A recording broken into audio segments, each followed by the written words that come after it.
Okay, welcome back to 50 Vlogs in 50 Days. Thanks to Netix, Progen and Renco for their support in putting this together. This is a timely one. It's heat detection. I've covered beef fertility, I've covered dairy fertility already at a broad level, but heat detection right now will make all the difference in our seasonal breeding systems in both dairy and beef systems. And heat detection will, the more cows we submit for breeding during the breeding season and have accuracy and timing, particularly using AI, will increase our conception rates. And we really want to get this right, because you've only got, in a seasonal system, you've only got about 4 cycles to get those cows in calf. And we talked before about the importance of having them ready, eligible for the breeding season, but now it's about heat detection and spotting those heats.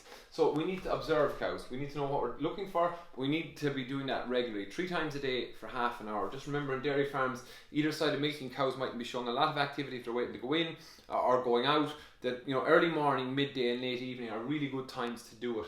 And it does get harder because you have less animals as the season progresses showing signs of heat activity, and bulling signs will go down, so then it becomes harder. We'll talk about the vasectomized bull then.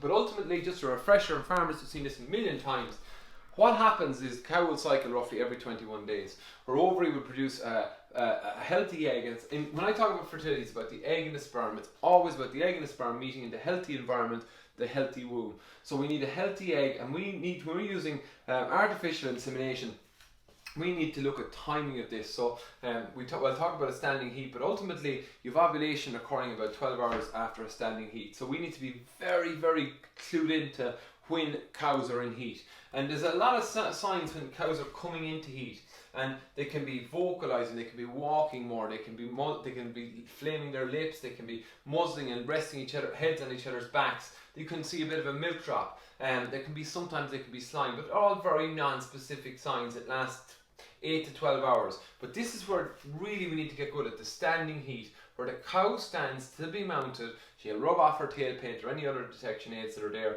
That lasts about 8 to 20 hours, and that's been driven by a hormone called estrogen. And after that, then you have luteinizing hormone, which causes that dominant follicle to ovulate, produce that healthy egg, and down into the womb where it can be fertilized. So we are looking for standing heats, and anything we can do to increase our ability to pick these up, the better. So we look at heat detection aids. I was very lucky last month to work with Doreen Carden, who to me vet with Munster Bovine, who's probably a global leading expert in fertility, and really simple practical tips. She was talking about tail painting, and how tail paint, clipping the hair on the back where you're applying the tail paint can make such a difference as the season progresses. So you don't have all this hair, the tail paint clumping on hair, and then when the season progresses, it's getting harder to judge whether it's been come off or not.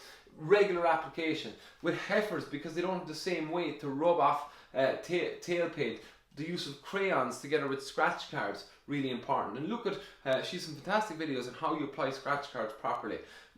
Technology is going to play a role helping us picking up these animals in heat. One thing I'll say is just continue to observe, look at your heat intervals at herd level to make sure that there's no erratic behaviour there, and that cows are actually coming around. I think you still, even with technology being good and some systems are excellent, we need to make sure that we're still observing and that it's working.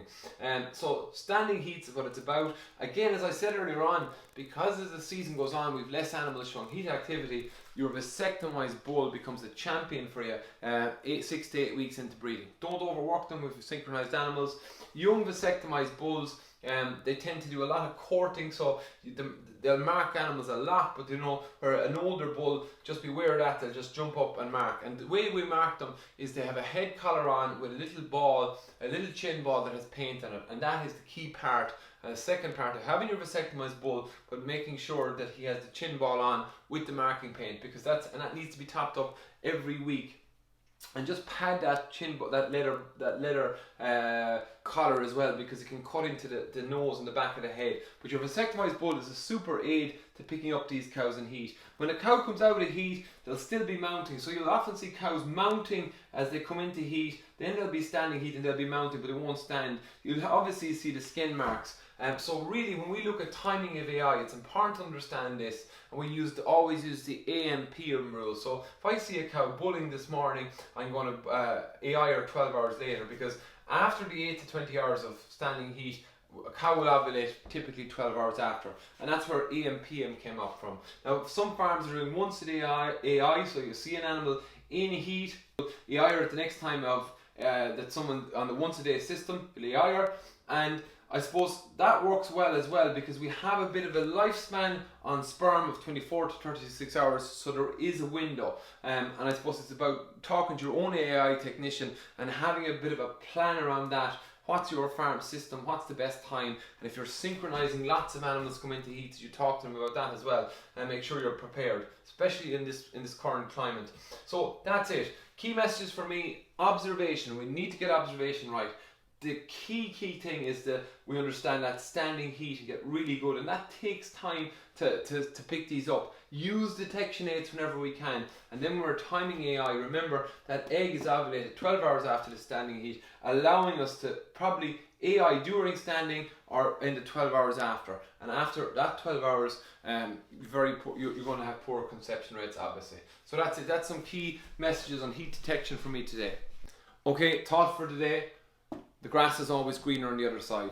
Focus on what you're doing yourself. We have a habit of looking over the fence to seeing what everyone else is doing and thinking life is much better over there. Sometimes life is just as good here in your own pastures. So that's it. Faraway hills are green. That's my thought for today. Happy safe farming.